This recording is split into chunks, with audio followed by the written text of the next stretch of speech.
Coach Dent, you guys have a pretty young team. I know this is a squad that you've been looking, to have at the high school level for several years, and now they're getting a little older.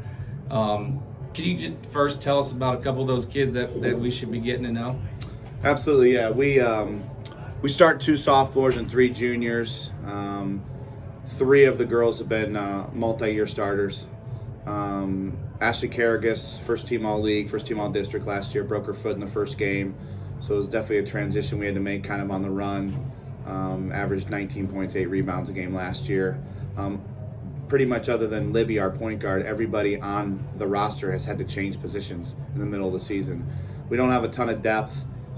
We are certainly very young, and we've had multiple girls step up. We have 3 girls right now averaging double figures. Sophomore Cami Ayup, junior Victoria McKnight, and junior Shelby Elnick.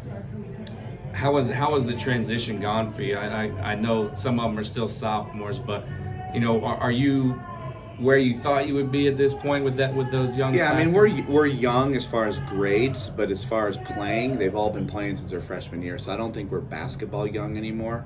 I thought getting in a game like this, which was not easy to do, and we feel honored to be a part of this, was something to get them ready for the district semis, a district final type of atmosphere for them. So I know they're excited to be here.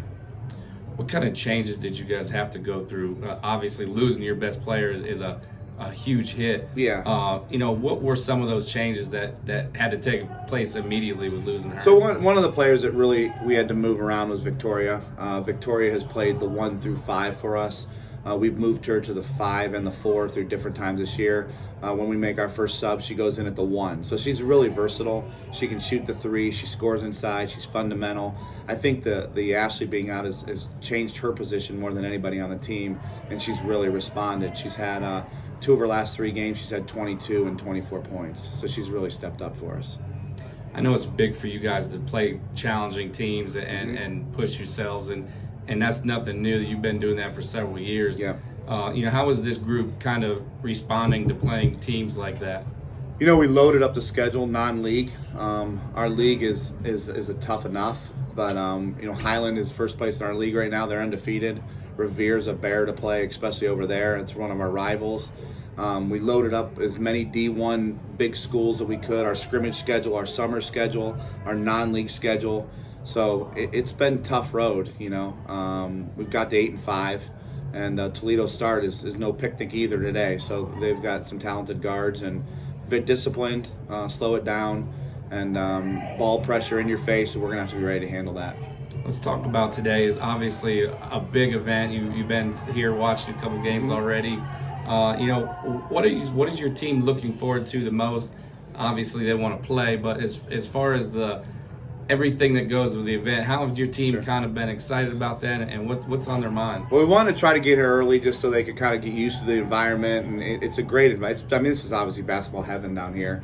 Great facilities, great people, and we went to a little shoot around a little bit earlier, got them down here, had some bagels on the bus. We're trying to not make it too big of a game. We're trying to make it a regular season type game, which it is, but it is a little extra special. So they'll get to see some of their friends. Medina plays right now, so they know some of those girls.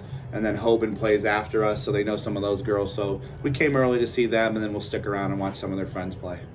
You have a very unique job because you coach the boys and the girls. Right.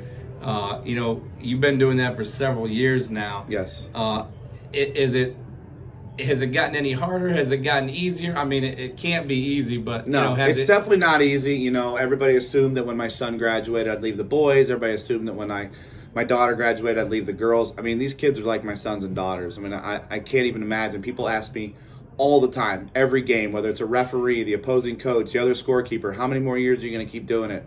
And I don't know. I can tell people that right now I don't envision myself not being the coach.